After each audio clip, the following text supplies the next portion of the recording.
কিছু কিছু মানুষ প্রচার করছে বর্তমানে আমাদের ইন্ডিয়াতে কেন্দ্র করে মুসলিমদেরকে জঙ্গি সন্ত্রাসী প্রমাণ করার জন্য, যে মুসলমানরা যেখানে সংখ্যা গরিষ্ঠ, মানে যেই দেশে মুসলমানের সংখ্যা বেশি সেই দেশে আছে অশান্তি, সেই দেশে আছে অশিক্ষা বেশি, সেই দেশেই পিছিয়ে পড়েছে, তাদের অর্থনীতি পিছিয়ে পড়েছে।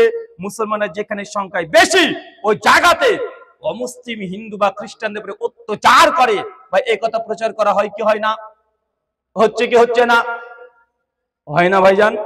এখন তো বেশি বেশি শুনছেন যে মুসলমানরা যেখানে সংখ্যায় বেশি সেই দেশে মুসলমানরা অশিক্ষিত, তারা গোয়ার, তারা পড়াশোনা জানে না, তারা অর্থনীতিতে পেছনে, তারা বিজ্ঞান সায়েন্সে পেছনে, এবং যেখানে মুসলমানের সংখ্যায় বেশি ওই দেশে অমুসলিমদের উপরে অত্যাচার বেশি হয়।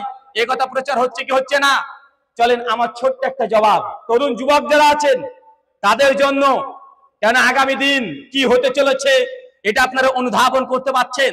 তাই অন্তত পক্ষে এইসব যারা অভিযোগ করছে তাদের মুখের উপরে আপনাকে বুদ্ধিভিত্তিক ইন্টেলেকচুয়াল, আপনাকে যে ওয়ার এই যুদ্ধে আপনাকে অবতীর্ণ হতে হবে। আপনার জবাব একটাই থাকবে যে ভাইজান, যে দেশে মুসলিম সংখ্যাগরিষ্ঠ সেই দেশ যদি অবনতিতে হয়, পৃথিবীতে টোটাল 57খানা মুসলিম সংখ্যাগরিষ্ঠ রাষ্ট্র আছে। মিডিয়াগুলো বারবার ঘুরে ফিরে বলে পাকিস্তান আর বাংলাদেশ দেখো এরা কত পিছিয়ে পড়েছে, বলে কি বলে না? ঘুরে ফিরে পাকিস্তান বাংলাদেশ, পাকিস্তান বাংলাদেশ অভিযোগ করে কি করে না?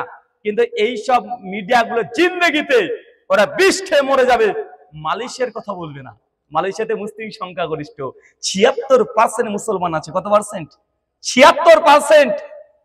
মালয়েশিয়ার টাকাকে বলে রিঙ্গিত। কি বলে? রিঙ্গিত। মালয়েশিয়ান 1 টাকা যদি দেন ইন্ডিয়ান 22 টাকা পাবেন। চিন্তা করেছেন ওদের জিডিপি কত হাই? মানে বুঝতে পারলেন না মনে হয়?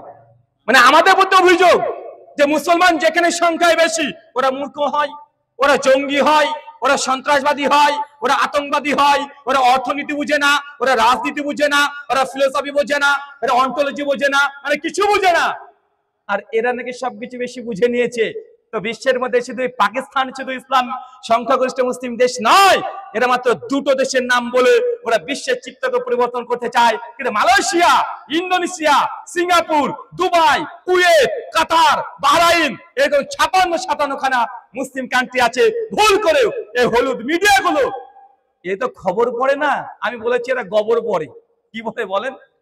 খবর আর গবরের মধ্যে পার্থক্য করা যারা জানে না। আমি কাউকে ছোট করতে চাই না, জাস্ট আমরা ডিফেন্স করছি। কেন? যেহেতু আমাদের প্রতি অভিযোগ আছে।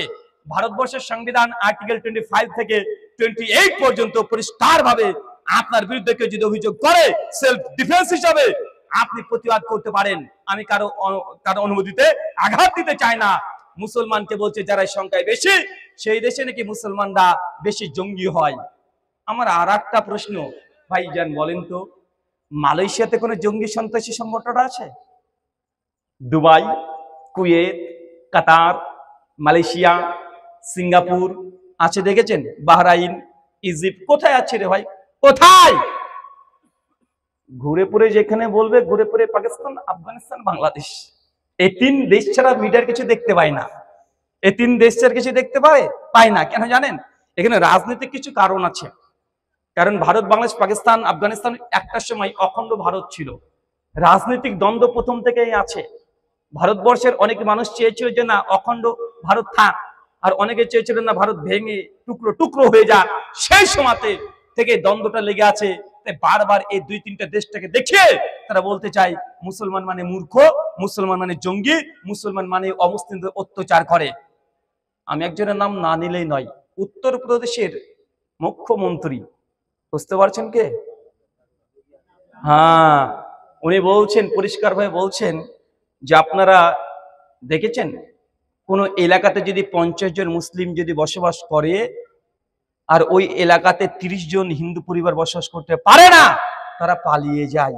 বলে না ভাইজান? এই অভিযোগ খুব আছে।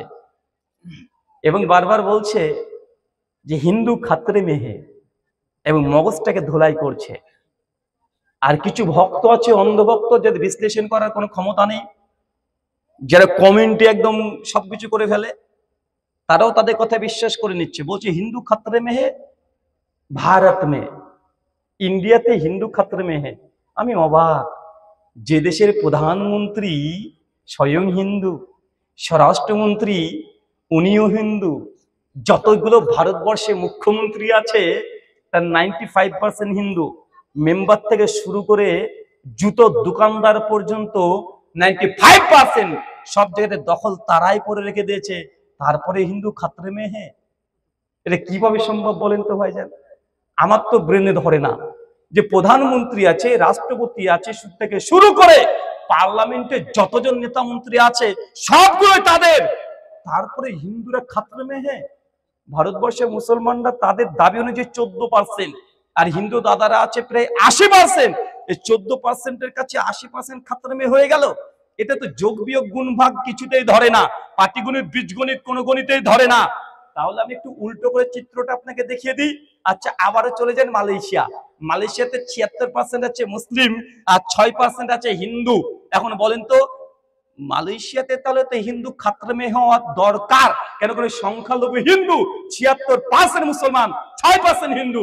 তাহলে বলেন তো মালয়েশিয়াতে তো হিন্দুরা খাতরে মে নেই, ওখানে সংখ্যায় কম, কিন্তু ভারতে হিন্দুদের এত সংখ্যা, জেনে সংখ্যা বেশি, এখানে খাতরে মে হ্যাঁ। ডাল মে কুছ কালা হ্যাঁ, কালা নেই হ্যাঁ বলকি পুরো ডালই কালা হ্যাঁ। কথা বুঝতে পারলেন না মনে হয়? দুবাই, দুবাইয়ে 82% মুসলমান, মাত্র 2.5% হিন্দু। আজ পর্যন্ত দুবাই কোন হিন্দু খাতরে মে হ্যাঁ? দুবাই কোনো মন্দির ভাঙা হয়? দুবাই হিন্দুদেরকে পিটে মব লিঞ্চিং করা হয়? দুবাই যদি কোনো হিন্দুরা সুরে গোস্ত খায় তাকে মারা হয়, তার যদি মূর্তি পূজা করে তাদেরকে মারা হয়, তাদের যে জিজিয়া করে নেওয়া হয়, কোনটা নেওয়া হয়? দুবাই তো মুসলমানদের রাষ্ট্র, মুসলমানরা বেশি আর হিন্দুরা 2% 3%। তারপরে দুবাইয়ে হিন্দুরা তো খাতরে মে নাই। মানে ইন্ডিয়ার অধিকাংশ মানুষ, ইন্ডিয়াতে যারা যায় তারা দুবাই কাজ করতে যায়, তারা না আড্ডা মারতে যায়, তারা সিটি ভ্রমণ করতে যায়। দুবাই মন্দিরও হয়েছে, তো দুবাই তো হিন্দুরা খাতরে মে নাই। কাতার, বাহরাইন, মালয়েশিয়া, ইন্দোনেশিয়া, সিঙ্গাপুর, সব জায়গায় মুসলমানদের সংখ্যা 80-র উপরে, হিন্দুরা আছে 2%, 4%, 6%। পৃথিবীর কোন মুসলিম রাষ্ট্রে হিন্দুরা খাতরে মে নাই, আর হিন্দুস্তানে হিন্দুরাই বেশি, এখানে হিন্দুরা খাতরে মে হ্যাঁ। কানাকে হাইকোর্ট দেখাচ্ছে, বুঝতে পারলেন না মনে হয়? বুঝতে পারলেন? আর যারা কানা অন্ধ ওই হাইকোর্ট দেখে হাইকোর্টই ভাবছে, ওকে প্যান্টের চেন দেখিয়েছে, ওদের তোলনামা কর, এটাই তোর হাইকোর্ট। ও ভাবছে মানে এটাই মনে কোর্টের মনে হয় বড় চেন, তাই ওই নাড়াচাড়া করতে ব্যস্ত। ভাই এমন আছে না নাই কথা বলেন? আছে। আল্লাহ সুবহানাহু ওয়া তাআলা এইসব মানুষদেরকে তুমি বোঝা তৌফিক দান করে, সকলে বলি আমিন।